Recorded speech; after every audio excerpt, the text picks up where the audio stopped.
যে দুইটা গুনাহ মানুষের সকল আমলগুলি নস্যাৎ করে দেয়। রাসূল সাল্লাল্লাহু আলাইহি সাল্লামকে জিজ্ঞেস করা হলো, ইয়া রাসূলুল্লাহ, মানহিয়া আমাল, সেই আমলগুলা কি কি?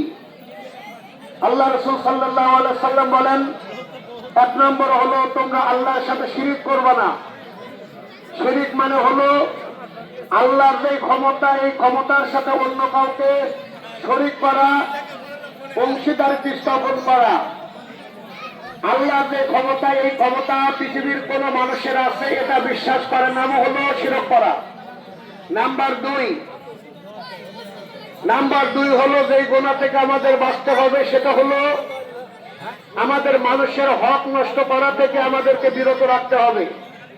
কিন্তু বাস্তবতা হলো সত্য, মুসলিম সমাজের ভিতরে সব চাইতে বড় যেটা গ্রাস করতে চলেছে মানুষের আমল নামা, সবগুলো নষ্ট করে দিচ্ছে, সেটা হলো মানুষের হক নষ্ট করা।